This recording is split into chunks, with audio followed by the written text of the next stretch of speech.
Hi guys, and welcome back to another video. Now, in the last couple of videos I've mentioned that I've managed to get my hands on some new hardware, so I'm going to be giving you some of my first thoughts about the Fanatec DD2. Now, obviously this is a massive jump up in wheelbase from my Logitech G920 that I was racing before. As you'll probably have noticed, there's no more kind of squeaky rig in the background of my videos, but I'm going to be doing that. I'm not going to be doing a whole kind of full-blown review. I think there's enough DD2 reviews out there as it is. But what I am going to be doing is driving one of my favorite cars, which is the MX-5 Cup car above me right now. And I'm going to be taking that around Brands Hatch GP circuit, and we're going to be talking about the DD2. Now, before we get into that, if you are liking these videos, then don't forget to hit the like button down below. And of course, if you want to see more content, then hit the subscribe button and the little bell notification beside it. So here we are on the grid at Brands Hatch, and we're just going to let the lights go green, and then I'll start talking you through this wheel. So we are starting on the back of the grid as well, so I'm going to try and push my way. Oh, that's a lightning start off the line there.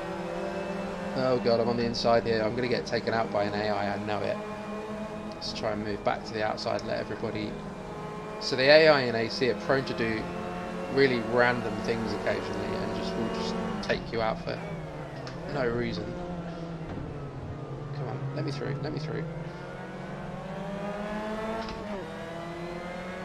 But yeah, so obviously the DD2, I've had it for about a week now and just been playing with it. But one thing I will say with this wheels, obviously you get the option when you buy from Fanatec to include the podium wheel, which is the kind of open wheel which kind of most resembles like a Formula 1 wheel or something from a GT3 car. Now, unless you're exclusively running F1 or GT3s, I would much prefer to go for a round rim, something like the BMW GT2 rim that's in the thumbnail for this video, just purely because it gives you so many more options for driving stuff. And what I've found is that trying to drive something like this on a podium rim, really it just feels odd, just feels a little bit wrong. Let's hope the AI knows I'm there. So there we go, it's up to 9th on our first lap, and now the field's starting to spread out a little bit. So we'll see how we get on. But yeah, like I say, the DD2, a massive kind of torque figure. Obviously the SimuCube Ultimate is way off on its own, but to be honest, it's in a completely different price bracket to this wheel. And that's kind of, I feel it's a little bit unnecessary. So to give you some kind of indication of how much of the kind of capabilities of this wheel I'm using, I'm running the force feedback at about 35–40% at the moment, and that's mainly because I'm coming from a Logitech, and I'm just used to a lighter feeling wheel. Now with the Logitech, I was running it at 100% of its capabilities all the time, so what I found was I was getting an awful lot of clipping in force feedback. Now it's one of those things where you don't, unless you're kind of used to driving something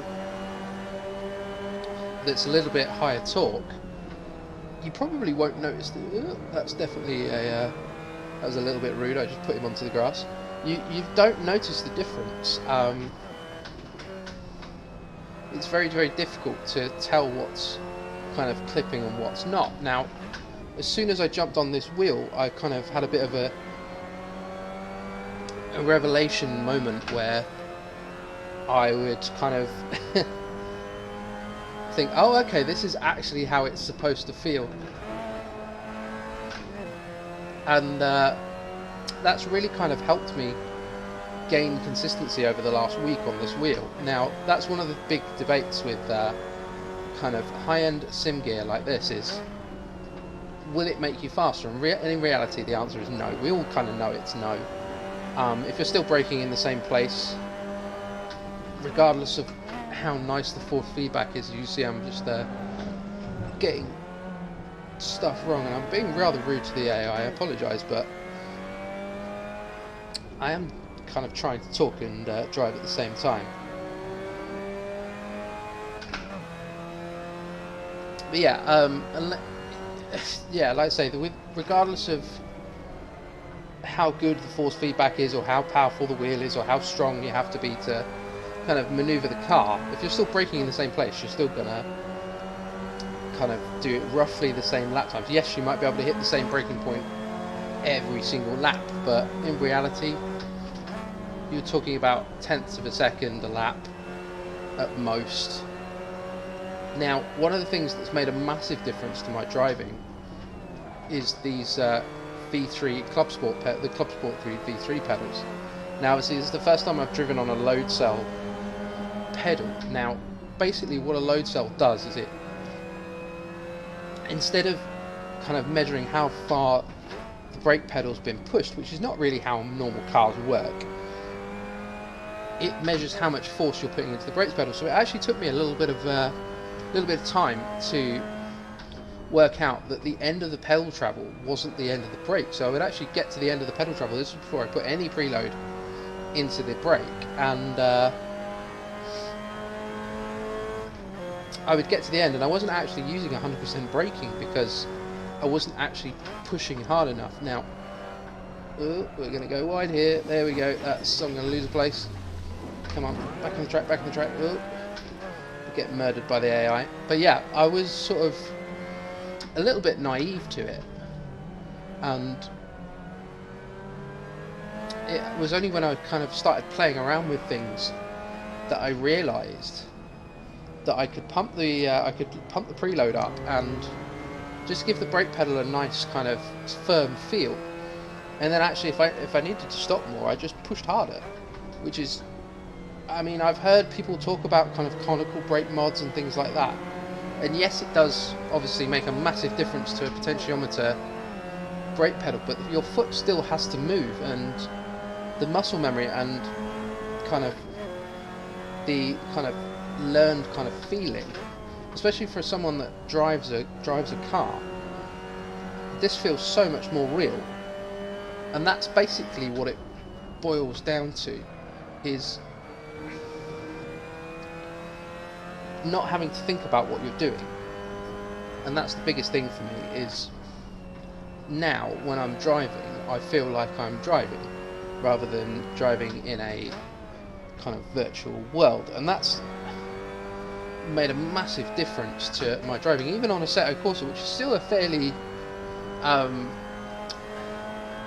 it's a fairly old title. It's not kind of recent by any stretch of the imagination, but it does feel so much more real now than it would do, and that to me is why you spend the money.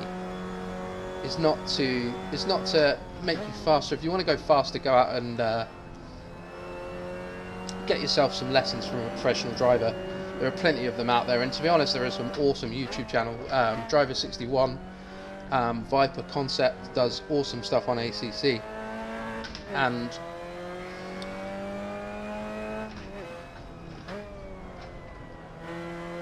yeah, if you want to go faster, go out and get those guys to teach you how to go faster. If you want to